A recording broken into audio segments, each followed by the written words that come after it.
We talk of a racing masterclass. We talk of seasons of domination. Max Verstappen has taken his 8th victory in a row, his 10th for the season as Red Bull Racing take their 12th for the season. For the last 3 months, Max Verstappen has won every single race, be it a sprint, be it a Grand Prix. From the 30th of April through to today, the 30th of July, one man has reigned supreme over Formula One. That man is Max Verstappen, and he did the job again today. Welcome to your post-race show with me, Will Buxton, and Haas reserve driver Pietro Fittipaldi. Pietro, in those last 22 laps of the Grand Prix, last 27 laps, Max pulled out 22 seconds over his teammate Sergio Perez. It's just utter domination and brilliant driving. Yeah, I mean, utter domination by him, by Red Bull as well, on all the competition. I was even looking at the, race charts where you look at the stints, and there's a graph, and you see all the drivers kind of close together, and then boom, Max at the bottom, like a step on race pace. It's just crazy the pace he's able to put in that car. He didn't start from pole position today. Of course, he started from 6th on the grid. Didn't get through as easily as we expected he might have done. But of course, we've seen him fight through the field before. Did it from 14th place last year, 6th this year. Had to put some great moves in, though, to make his way all the way to the front. No, for sure. And I had some friends ask me before the race, who would you put, your money on to win the race? And I said, listen, Max Verstappen. I mean, I even thought that by lap 4, he could have gotten the lead. And he was already up, P3, I think by lap 2 or 3, something like that. And just the execution, and he was patient. But then he got the lead and just sent it, and that was it. A meaningful race for him as well, of course. So many Max Verstappen fans out there in the grandstands. He is half Belgian, his mother's Belgian, born in Belgium. It's a racetrack that he loves, and of course the next one is his home Grand Prix in Zandvoort. Yeah, I mean, he has so many fans over here. It's the Orange Army is definitely here in full force. So it's cool to see, and he's breaking records every weekend. And the fans here today got a dry race, critically. Well, almost. It wouldn't be Spa, it wouldn't be this weekend if there wasn't a little bit of rain. But for the most part, a dry race, great action all the way through the fields. Listen, I got here on Thursday, and it was raining Thursday, Friday, Saturday, today in the morning, and then it just dried up just in time for the race. We did get a bit of sprinkle in the middle, though. I got here Wednesday. That was the last of the sunshine until I think right now. It was dry for the start. Charles Leclerc leading away from pole position. Sergio Perez alongside him on the front row of the grid, but contact behind. Carlos Sainz, Oscar Piastri, who'd been having such a great weekend up to that point. Contact down there at turn 1. Yeah, it got very tight there on the start. I mean, turn 1, La Source, it is a very tight corner. It kind of dips down, kind of cambers in at the apex. And I don't know what happened with Carlos. As soon as he locked up, he just went in, and they ended up making contact, and I think that was too severe for Oscar to continue. Yeah, Piastri, who made his way round about sort of 2/3 of the lap in the end before having to pull over and retire. Ultimately, the damage being too much for him. Carlos Sainz managed to keep going in the race, actually for a lot longer than I thought he would, with such a damaged car. And with engine components, gearbox components, so marginalized in Formula One, were you surprised to see him continue for as long as he did in that damaged Ferrari? Yeah, because as you said, when you put mileage on the parts, at some point it's not good, right? Because you can only change a limited amount of parts before you start getting grid penalties. So if they saw that the car had no pace, then they should have retired, and at the end, that's what happened. So here's a replay on board with Oscar Piastri. This, from his perspective, what happened. You'll see Carlos Sainz lock up on the left. He goes to take that inside line, gets squeezed. Who's at fault here?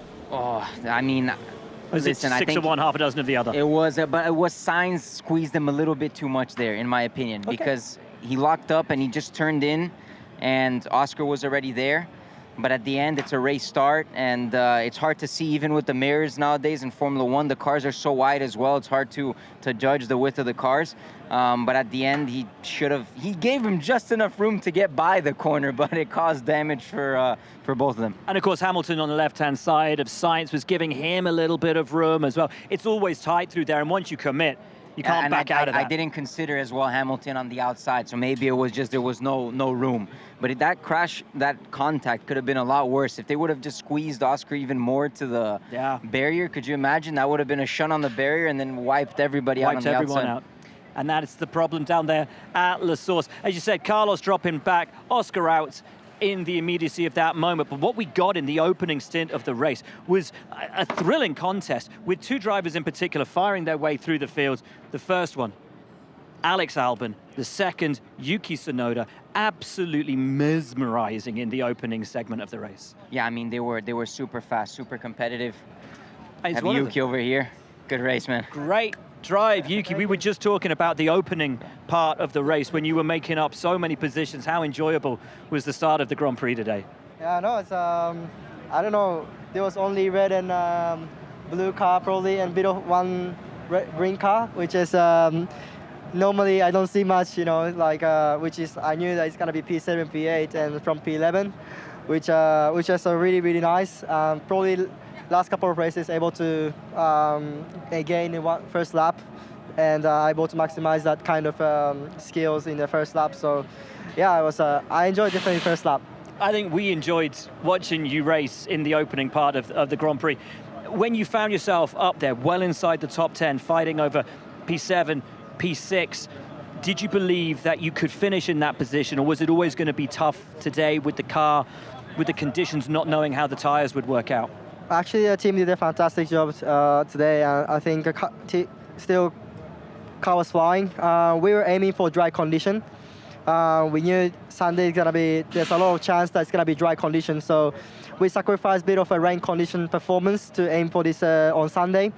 And yeah, I think the car was flying, and pit stop was great. I think also the background, you know, people working in factory, in the Vista, in the Faenza also did a fantastic job. Every race, pretty much first half of the season, we brought upgrades, and that kind of upgrades able to put it all together and perform well here. So I'm really happy with it. Yeah, how important is that going into the summer break to have a result like this? Not just the result, but the race, to show the competitiveness all the way through. The speed that you've had, the speed that Daniel's shown as well since he's jumped in the car too, to take that into the summer break.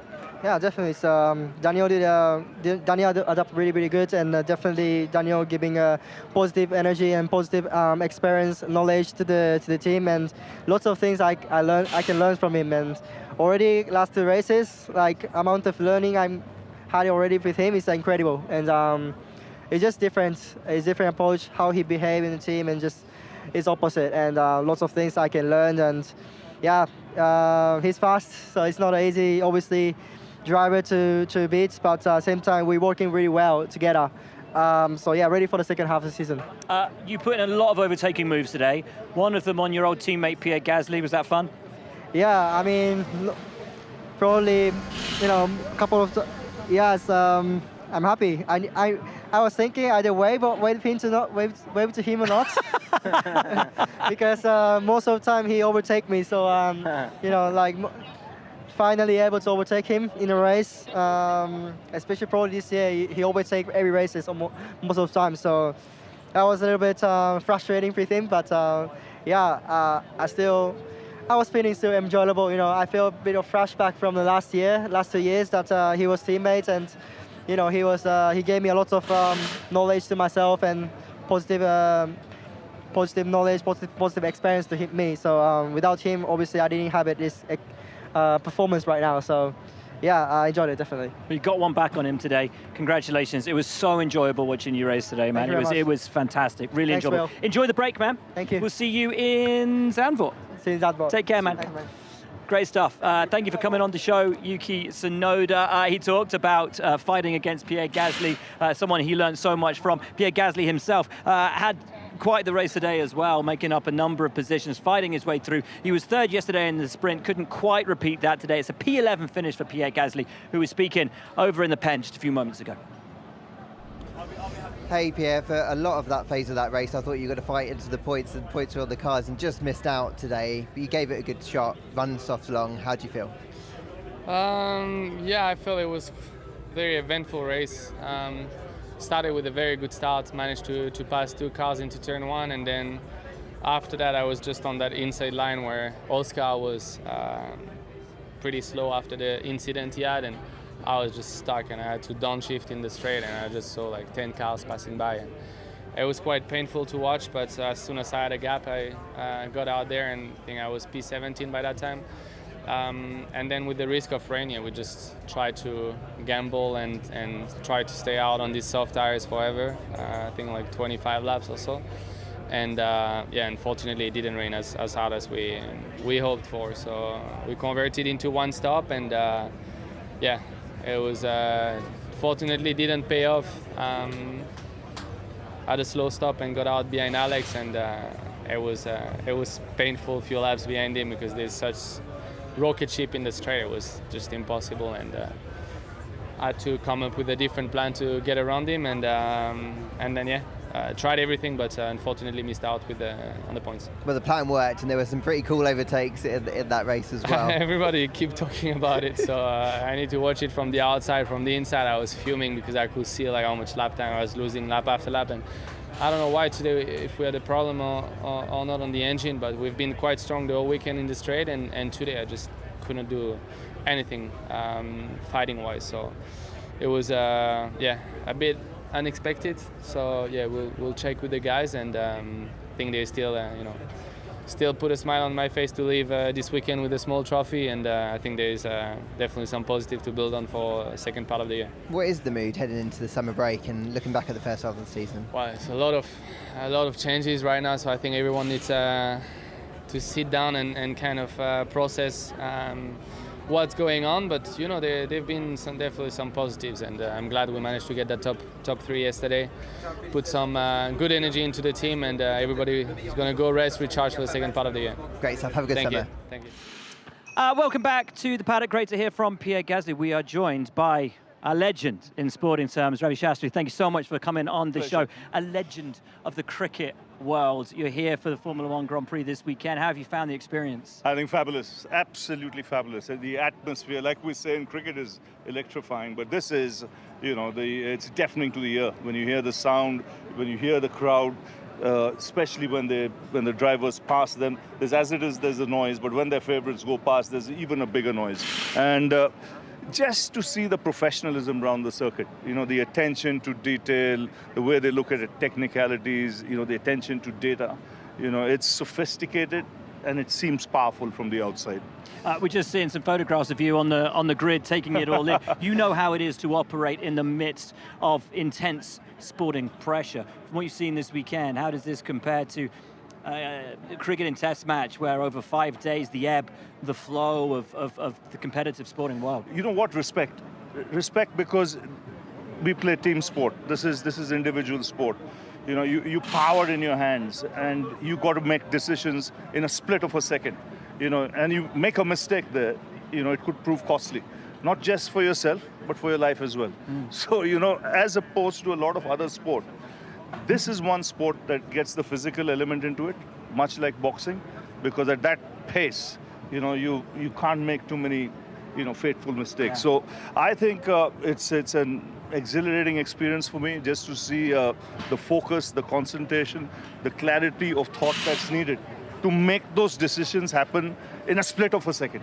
When you have top-class guys competing with you. And as you say, it is an individual sport. We know that. Pietro, our tame racing driver, who comes on to our show and gives us the driver's insight. But it is a team sport as well, from the perspective of the many thousands of people employed at these teams to put these cars on the track. When we look at success of a team like Red Bull, Mercedes, and then we look at the difficulties that some teams, for example, Alpine this weekend have just announced a major reshuffle of the management. You know how it is to manage a sporting team as well. How important is consistency over time in order to get the most out of the people who are in your That's the name of the game. That's what you strive for. You cannot win every day, but you want to be different. You want to evolve with the times, take things ahead, but win more games than you lose. In our sport. So similarly here, as in any sport in life, if you're a coach of a team, you're a principal of a team, what you strive for is consistency, within the team. And we know Formula One is growing around the world. We used to race in India. I'm sad that we don't anymore, because it was always a fun trip to take. How's Formula One in India at the moment? It's very popular. It's especially amongst the young age group. My daughter now, she's 15 and a half, 16, and she knows everything. The data, and she follows it like no one's business. She was lucky to get autographs of a lot of the drivers this weekend. Cool. But, where I'm coming from is we are a country of 1.4 billion, right? And 70%, 75% of that population is below the age of 30. And they are data savvy. They're Gen Z, right? And they know, what's happening. So I think it is a sport that has to come to India, and it will take off because you'll get numbers when it comes to viewership. You have half the automobile world manufacturing cars in India. So I think it's a sport that has to come in that direction, and it'll take off. I'm quite positive about that. Well, you've been hanging with Stefano all weekend, haven't you? You can go and have a word in Stefano's ears and say we need to get back to India. Of course, the only place where you can watch Formula One in India is on F1 TV. Yeah. Thank you so much for coming on the show, sir. An absolute honor to meet you. Real honor to meet you. Thank All you I'll so tell much. my countrymen, India आना चाहिए ये sport. बहुत मजा आएगा, बहुत ज़बरदस्त है, और जो मुझे entertainment मिला है ये 3 दिन में, अलग ही बात है. Fantastic. Thank you so much. Pleasure. Thank you, my man. Pleasure. See you. Lovely meeting. Absolutely magnificent. What legend. Absolute legend of the sporting world there. Sensational. Right, back to the Grand Prix itself. I don't think we're going to get that microphone back, have we? Emma's got it. Look at that. Right, back to the race itself. We heard from Yuki. Great drive at the start from him and also from Alex Albon. We were waiting for the dry conditions to see what that Williams had in store for us, and it was rapid. I don't think there was a car as fast today in a straight line as was that Williams through the speed traps. Rocket ship. And they were so fast on the straight line. Even Nico, Kevin were behind the Williams at times trying to overtake. I think it was Nico behind Logan. It took him like 3-4 laps to pass him. Even with Logan without DRS, he couldn't get by him because they're so rapid down the straights. It's unbelievable. But obviously, as Yuki said, we didn't know if it was going to be dry or wet conditions for the race. So when the team decides the setup, you can go for either a dry setup or a wet setup. When you're going to race in the wet, you want more downforce. So some teams risk going lower downforce, expecting it to be dry, and some risk, let's put a bit more downforce, because if it rains, we're going to have the advantage. Obviously, those guys, they didn't luck out for them today because they stayed dry for most of the race. And that was the difficulty. We expected that car to be fast because it's low drag, doesn't have a lot of downforce anyway. This is the kind of track where it was going to excel in dry conditions. In the wet conditions, you needed that downforce to be sticky through Sector 2 in particular. But where they were making up the time today, Sectors 1, Sectors 3, absolutely brilliant. From what we understand, though, from them today, they just overworked that medium tyre after the first stop, and that saw them fall back. Had to gamble on 3 stops, not having any real tyre data for the weekend, and that 3 stops was just a gamble in the wrong direction for them. Yeah, it didn't work at the end, and as well, when you go with a lower downforce setup or you're very fast on the straight, you're gonna wear the tire more. So when you have lower downforce, you're starting to slide the tire more, that surface temp of the tire starts rising, your deg is higher, and then it puts you in that window of, I might have to do another pit stop because my tires aren't lasting, and that's what happened. One man who can tell us exactly what did happen is Alexander Albon. Set the track on fire in the opening part of this Grand Prix. A joy to watch. In the end, no points for him down in 14th, but hopefully he had a fun day out there. Hey Alex, you look mighty in that first phase, and obviously in Sector 1 3 where you expect to be, you were strong, but things seemed to fall away as the race went on. Are you surprised? Partly, only because I felt like the first part of the stint went so well that I thought the rest of the race was looking good. But it wasn't to be. I just really struggled on the mediums. Just degging, huge. You know, we do have great straight line speed, and that was fun. I mean, the racing was fun today. I actually enjoyed the racing, but I mean, we were so slow in Sector 2 and sliding around so much. Yeah, it was a tricky one out there because in some respects, I had to drive slowly in Sector 2 to save my tyres. But then I was getting overtaken in Sector 2, so then I was having to push in Sector 2, which was then degrading my tyres even more, and it was just like a downward spiral. Yeah, it is what it is. Had some fun out there today. Not the results that we wanted, but yeah, we'll focus on. Actually, we won't focus. We'll take a nice summer break and then refocus. I was going to say, kind of, what is the mood heading into the summer break? And are you looking forward to just getting a bit of a reset and firing up again for the second half of the season? Yes, positive mood in general. Obviously, we're running up in the Constructors' Championship in a good place. We do need to review a little bit this weekend because it should have been a stronger weekend for us than it turned out to be. And you know, this kind of downforce, what we're doing here is going to be similar to Monza, so we need to make sure we are not going to have many other tracks now that are going to suit us coming into the end of the year. We need to make sure that we kind of look at this weekend and then try to learn for Monza and maybe for Suzuka as well. Great stuff. Have a good summer. Thank you. As Alex says, not many more tracks are going to suit that slippery Williams. Monza will be one of them, though. Much to learn from this first half of season. Much to learn from this Grand Prix as well. Sam Collins back at base. I know you've been looking over the strategy that both the Williams drivers employed today. A massive gamble, mate, but one which didn't pay off. Post-race, Alex Albon was putting on a very brave face down at Williams, and I think he was being polite to the team because I feel for the Williams team. They had such high top speed all weekend. They were whooping it up at the start of the race in the dry conditions. But actually, Williams were a victim of circumstance here. The wet weather on the last 2 days of the race weekend meant that Williams didn't really start as high up onto the grid as they probably should have done. The car probably deserved to be much higher up the grid at the start of the Grand Prix. It wasn't. So both Logan Sargeant and Alex Albon had to work their way forwards. And they ended up doing a really odd three-stop strategy, starting the race on the soft tyres, as you'd expect. But actually, they kept the soft tyres on for almost no time. Take a look down here. Logan Sargeant there, just 8 laps on the soft tyre at the start. Alex Albon on 7 laps. Then they just went onto the medium tyre. Pretty illogical choice. But I think the problem they made there is it was clear that the medium tyre wasn't working very well on the Williams in the middle sector. They had to push it too hard. It didn't really work. It was going away from them. We've just heard that. However, they made a mistake just around here. After doing 16 laps on the medium tyre, they decided to pit both of the Williams cars and put them onto another set of mediums. That was an error. They should have gone for another set of softs. It's clear Williams had the tyres available to them. They had almost a completely free tyre choice, 3 sets of soft tyres available to both drivers, and it was just a huge amount of opportunity here. If they'd gone for the soft tyre, I think they could have gone to the end of the Grand Prix with both of their cars and then actually worked their way up on that soft because it would have worked better in the middle sector. So they would have been able to take advantage of that really high straight line speed, as some drivers did, such as the Alpine drivers. Esteban Ocon in particular had a really good race there, and he managed to work that 2-stop strategy and going very deep on the soft tyre towards the end of the Grand Prix. Really high top speed on that British-built French car wheel. Esteban Ocon having a really fun time on the run up the Kemmel Rise. He did indeed, and he's here right now, Mr. Esteban Ocon. Hello, mate. What a drive today. Sumptuous overtaking moves. Thank you. Some Thank you very gutsy ones, man. How much fun was that? It was a lot of fun. I mean, we knew that starting from the back, we had to risk it with those kind of moves. But I knew deep inside that we had the pace, this weekend, because last year it was suiting the car was, suiting the track quite well. It was working super well, and I'm happy that we got out there. We saved the weekend because Friday and Saturday didn't go to plan really. But yeah, good battle with Yuki, with Alex, and really encouraging, that we bring some updates and finally it's stepping up our performance. Absolutely.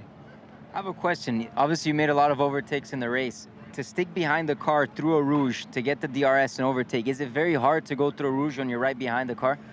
Well, I'm going to disappoint you, man. It's not, no. It's super easy. So maybe that's, that's different for us. You know what the problem is? The problem is coming out of turn 1, you have 0 grip because of that, rough surface. Then when you get into these new bits where it's been resurfaced, it's quite easy, actually.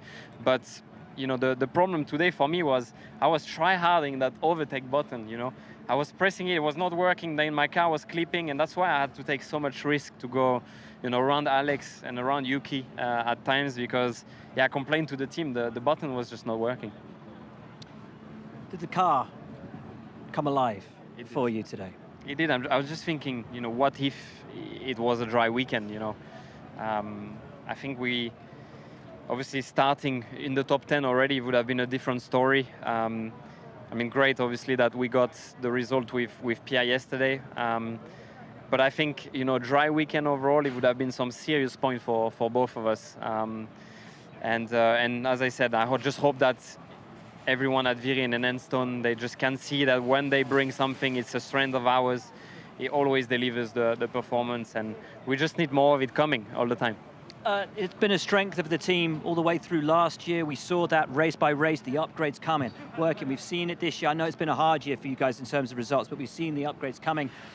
we've seen the changes coming. We saw a big change this weekend as well. I don't want to ask you about the future or anything like that, but with Otmar and Alan, such big parts of the team leaving this weekend, how important have they been for how Alpine have got themselves to this point? Yeah, I mean, obviously, I wish you know, Otmar and Alan the best for the future. I've been working with these guys for a very long time, and we shared, you know, a lot of cool stuff together.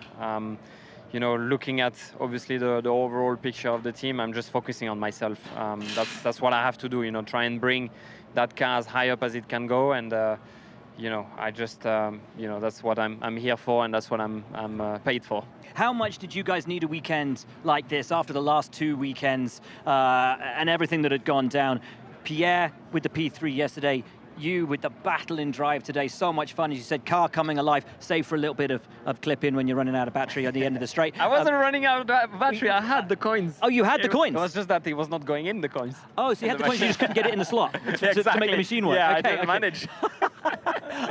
But how much did you guys need a positive weekend to force you, you know, into the summer break? Yeah, I think there's no better way, you know, to go into the summer break the way we did. Obviously, great result for the team yesterday. Big smile, you know, that's something we all needed, and well done to Pierre, you know, for doing so, and the team overall. We are going to remember, obviously, that even if it has been a difficult start of season, we've bring 2 trophies, you know, so far. So we are not that far off. You know, we can do it, and I hope that we can continue and develop the car and hopefully fight further in the front. Unbeknownst to me, I'm in a lot of trouble because your team is behind me and have been shouting that you need to go for quite some time, and I didn't realise. So we've got to let you go, man. Thanks so much. Enjoy the summer break. Have a good break, Will. Congrats, man. Thanks so much. See you soon. Lovely to hear from Esteban Ocon. Great drive from him today, and a great drive from this guy. We're going to hear from him first, then we're going to unpack his race afterwards, because at one point it looked like it was going to be a horrible afternoon, pretty much plumb last. Then the rain fell, the risk taken, and what a reward. Lando Norris with an incredible drive from the back of the field, way up for an incredible points haul today in the Belgian Grand Prix. Lando, the way you were dropping back early on, I wasn't sure that you'd be able to make it back into the points. It looked like good driving from you, good strategy from the team. Is that a decent job, all things considered? I think so. I mean, I don't think we can complain with P7 with how the race was going in the first, you know, half. I think I was not far off last place. Genuinely, just on pace, we were struggling so much in the beginning. Struggling to get out of the circle of getting out of DRS for people. Anytime someone had DRS, we were one position down, basically immediately. It was a guarantee. So the beginning was very tough. But we put the soft on when we knew the rain was going to start to happen. And I think we were so much quicker than everyone else. We gained 10 positions or something in just strategy. I didn't even overtake one person on track, I feel. I didn't overtake one person in the straight because we were so slow in the straight, but I think I did maybe 3 or 4 overtakes in the middle of some corners. And the rest of it was just through strategy. So yeah, I'm pretty happy with how things were. I felt like we were not going to finish anything better than 15th, 16th, 17th today, and I ended up P7, so a pleasant surprise. And what's the mood then heading into the summer break? You've obviously had the highs for the last few races, and this one hasn't been quite as high, but you must be buoyed by how things are going generally. Yes, of course, yeah. From where we were, I think as a driver and as a team, you always think, you know, what could we have done better? But at the same time, you look at where we were and where we are now, and I don't think we can at all be disappointed with how we've done. Even with a P7, if we had a P7 in the beginning of the year, we were like incredible for us. So to have had 2 podiums and to have a P7 and to be on the form, I would say, that we have now, I think we should be proud of ourselves that we were patient enough to kind of wait it out and go through the pain and so on. But it's paid off, so we'll keep fighting. This was maybe one of our worst weekends just because of the inefficiency that we have with drag and the lower downforce settings that we have, but we'll come back. Great stuff. Have a good summer. Thank you. As Lando says, they were struggling with that rear wing all the way through the weekend, but ultimately a brilliant result at the end of it. Sam Collins will unpack exactly how McLaren rolled the dice at precisely the right time. Okay, Sam. It's so rare to see a pure masterpiece of both race car driving and race strategy. But that's exactly what McLaren delivered today. A crucial moment in the race. Everybody, including myself, was focused on the weather radar just here, just after lap 15 on the circuit. And you'll see it on here. So basically what happened after lap 15, everybody's focused on the radar. They're studying what the clouds are going to do. Do they need to switch to intermediate tyres around lap 19, lap 20? Then McLaren did something really strange. They sent Lando Norris out on a brand new set of shiny, soft tyres. Everybody at home in the pit lane, they were staring at McLaren thinking, what on earth are you doing? It's clearly going to be Inter's in a minute. You've just ruined your race. Lando Norris goes to the back of the field. Everybody goes, oh, they've got that wrong. Suddenly, they notice, and not everybody noticed straight away, that Lando Norris was 3 to 5 seconds a lap quicker than any other car in the field. Absolutely sensational driving. Then one team reacted. It was Lance Stroll's team, Aston Martin. They copied the McLaren strategy, and then they both went to the end of the Grand Prix on those soft tyres. 27 laps on a brand new set of soft tyres, much further than anyone expected the soft to be able to go.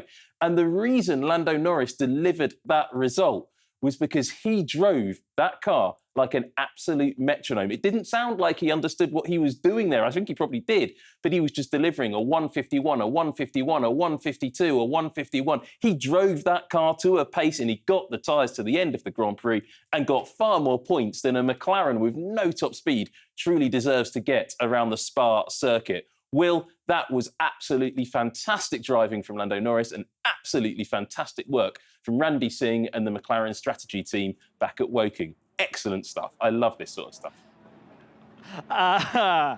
Randy Singh, brilliant strategy, as Sam Collins says, but a great drive, Pietro, from Lando. I got to be honest, it got to the end of the Grand Prix, and I was actually asking everybody, I was in our WhatsApp groups and all that, I was like, How did Lando do that? And from Lando's interview as well, it seemed he didn't know quite how he'd done that as well. But as Sam was saying, 151s, 151s, 152s, 151s, at points 3-4 seconds quicker than anyone else on track when the conditions were at their most difficult. Lando kept his head down, got that job done. I mean, they took a risk with strategy. When it started sprinkling and raining, they boxed, they went on soft tires. The only way that strategy was going to work was with pace. And as well, not very much tire deg. And I think the reason for that is because of the higher downforce they have on the car.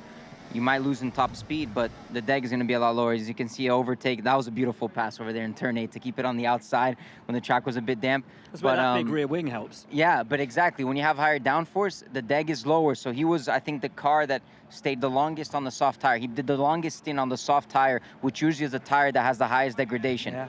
Yeah, absolutely astonishing drive from him today. Let's also talk quickly about the two Aston Martins. Been a very difficult part of the season for them as they've dropped from being podium contenders to fighting over the points. Fernando Alonso with a great run today, all the way into the points, high up in the points, in fact P5 for him, and a great run as well from Lance Stroll. So both drivers coming home in the points. Yeah, I mean, it's good for them, but it has been, I mean, the past couple race weekends, they haven't been as strong as, I remember like preseason testing in Bahrain, just by watching the cars, without even looking at the lap times. We were just watching them in the corners. I was like, this car is like rails. It's on rails. It's stuck. But it hasn't been as strong now from the middle of the season onwards, and I'm not exactly sure why. Maybe just the other teams are improving and they haven't been able to find that extra bit.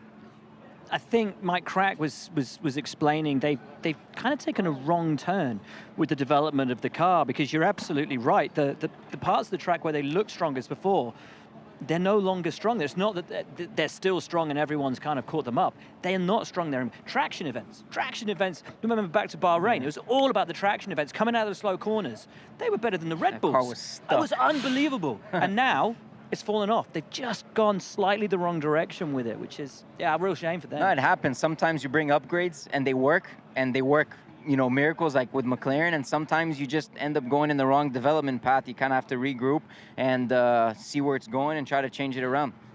It's a great drive from the two Aston Martin drivers today. Lance Stroll P9, Fernando Alonso P5, but in P4, the man who got fastest lap on the last lap, Lewis Hamilton in the Mercedes. Big upgrade package for them this weekend. Not the full upgrade package, more parts of that will come to complete the puzzle after the summer break. But with George Russell down in 6th, Lewis Hamilton P4, was that a good day Yeah, I or think, not good no, day? I think it was a very good day. I mean, when you have both Red Bulls in first and second, it's kind of everybody else fighting for that last podium position, and it went the way of Ferrari today with Leclerc, but to finish P4 in the very competitive kind of from the P2 team all the way down to fifth or whatever, it's so close that it could be anybody's day, and I think they did a very good job and a solid execution. Which takes us to our podium finishes. And in third place was Charles Leclerc. He loves the sprint weekend, Charles Leclerc. 3 front row starts on a sprint weekend, 3 podium finishes on a sprint weekend for Charles Leclerc in 2023. We spoke to Ferrari's team boss, Fred Vasseur, on the grids. Laura Winter has managed to find him down there somewhere. She's with him right now. Fred Vasseur joins me now. And Fred, a mixed day for Ferrari, but firstly, huge congratulations on the podium for Charles Leclerc, but obviously a DNF for Carlos Sainz. Talk me through that first incident as you saw it.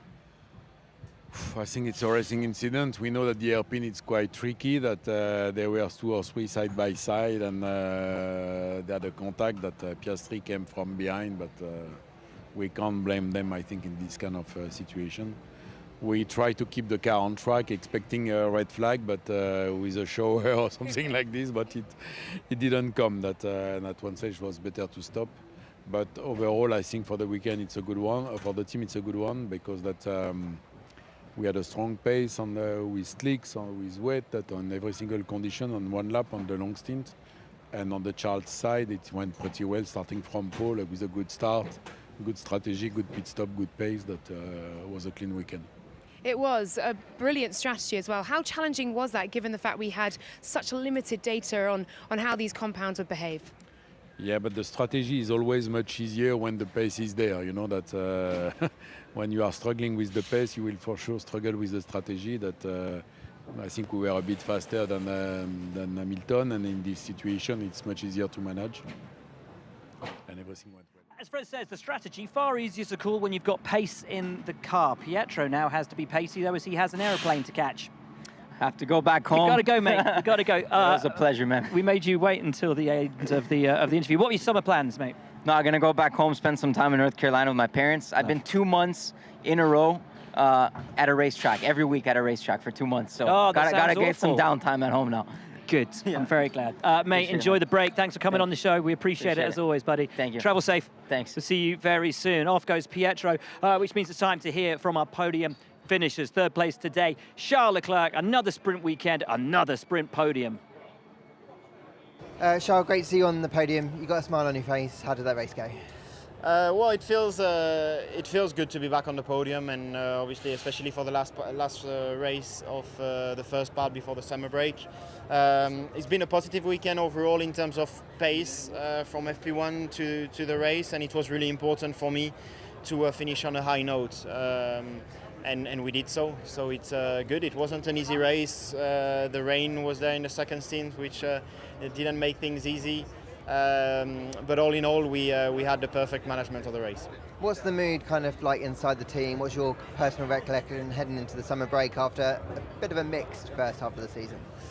Yes, definitely. I mean, we are not happy about this first part of the season. I believe that this last race puts a bit more a smile on our face, but also, unfortunately, with Carlos not finishing, I'm sure not the whole team will be happy, which is completely normal. But looking at the pace, I think it's been a positive weekend. We've been strong. Carlos has been strong in all conditions. I've been strong in all conditions. The car, we were quite at ease with the car. There's still a lot of work to do. We know where we need to improve the car, and yeah, this is where we'll try to do a step forward for the next part of the season. Great stuff. Have a good summer. Thank you. So a bit of fuel saving for Charles Leclerc at the end of the race today as he dropped back just a little bit from Sergio Perez. We thought he might have had a little bit of a go at Checo at the end. As it was, Checo hanging on for P2. Another podium for him with Max Verstappen, obviously, taking the win of the Grand Prix. A good day all round for Red Bull Racing. What does Christian Horner think about it? Laura Winter has managed to get herself down from Ferrari to Red Bull. Well, congratulations to Christian Horner, who joins me now. Another win for Red Bull. A Red Bull 1-2, Max's 10th of the season. He's one away from equaling Vettel's consecutive record as well. It's all going your way, Christian. Well, look, I mean, to have arrived at the summer break unbeaten is unimaginable. I mean, to have done it in sprint races, Grand Prix, it's been the most amazing, start to the season for us. And I think it's just testimony to not only the way that Max is driving, but the way the whole team is performing, and the confidence and the commitment that's going in behind the scenes. That's what is enabling these kind of results. We have to ask about GP and Max Verstappen on the radio as well. We're all quite enjoying them from where we're sitting watching. What's it like for you on the pit wall hearing those? Well, GP's a bit of a, he's a bit of our Jason Statham. He's a cool operator, and he doesn't take any messing about. So there's a great trust and a respect between the two of them, and sometimes they're like an old married couple. Sometimes you think they need a bit of counselling, but there's just this tremendous respect between the two of them. They know each other inside out, and it's engaging for you guys. But they've been together since Max's first race here, so they know each other extremely well. They do indeed know each other very, very well. I think everybody probably needs a bit of a break over the summer. It's a bit like the last few days of school, isn't it? Best friends end up in a little bit of fisticuffs. But Max and GP, Bezzy buds, and on an incredible run of form here in Formula One. Why don't we hear from the remaining podium sitters today? Sergio Perez, P2, Max Verstappen, your race winners. This first half of the season has all been about Red Bull racing. This weekend, no exception. Checo, how did it feel to be leading the Grand Prix again and really pushing up front and having a bit of a smoother race all round? Yeah, it was. It's a massive difference, that sort of race, when you are just getting through, overheating tires, managing tires, and so on. So that worked a lot better today. Overall, I think it's a great team result. I think once Max came through with his pace on that second stint, it was all about bringing it home, with a good result for the team. We were looking after the car at that point, make sure that we didn't took too much out of it, and that was pretty much the whole race. How much of a boost is it to have a strong result just before the summer break for you after what's been a difficult run of races? Yeah, it's good, double podium. It was a shame what happened yesterday with Lewis, but I think today we managed to recover some good points, and look forward massively for the second half of the season. I'm looking forward to a bit of a break. Great stuff, have a good summer. Thank you. Well, Max, congratulations, 8 wins in a row, and you had to work for that one. How was it? Yeah, it was, in the beginning I had to be careful. You could see in turn one there was a little clash, and we just stayed out of trouble. And I think in the first turn I was a bit unlucky. I got stuck in that DRS train with Lewis on Charles. But as soon as basically Lewis lost that DRS, I could pass. And from there on everything was fine. I think in the first stint it was just a bit tough because of following for such a long time. Your tires overheat, but as soon as we put the second tires on, we were flying. I felt really good on that medium. Of course, it was quite tricky with the rain falling at some points. So I had to be quite careful, even though I had a moment in Eau Rouge. But from there onwards, everything went smooth. We went back to the soft tire, and once you're on clean air, it's a lot easier. And it looks like you're having a great fun with your engineer GP across not just today, but the whole weekend. Clearly getting on well, and there's some good banter. Yeah, we're just having a bit of fun on the radio. Yeah, but just good fun to have that relationship, I guess. I think it's very important to have a very honest relationship, I think. Today was a good day. Great stuff, thank you. A little moment as Eau Rouge is how Max Verstappen described it. Squeaky bum time, brown flag. Absolutely monumental car control from Max Verstappen through one of the fastest, scariest corners in Formula One. Absolutely magnificent stuff. Max Verstappen in such a rich vein of form. One more victory and he will equal Sebastian Vettel's run of consecutive victories. Stands at 9 for the record. One more if he takes the victories at the Netherlands and Monza, will have him set a new record, and will have Red Bull set a definitive new record for championship Grand Prix victories run in a row. That record, of course, held by Ferrari. 14 championship Grand Prix is won in succession between 1952 and 1953. Red Bull do, though, have the record for consecutive wins in a season. 12 taking that away from McLaren with victory today. We will be back in a few weeks' time at Zandvoort, Max Verstappen's home Grand Prix. And here is where you can find everything on F1 TV. Of course, we start on Thursday with the weekend warm-up, but it's practice 1 on Friday, the 25th of August at 12:30 local time, with practice 2 at 4 p.m. local time. Saturday the 26th brings you practice 3 at 11:30, qualifying at 3 p.m. and the race itself 3 p.m. Sunday the 27th of August, the Formula 1 Heineken Dutch Grand Prix. And that, folks, is it from the first half of the 2023 Formula 1 season. Red Bull dominant and unbeatable. What can they achieve in the second half of the season? We'll find out after the summer break.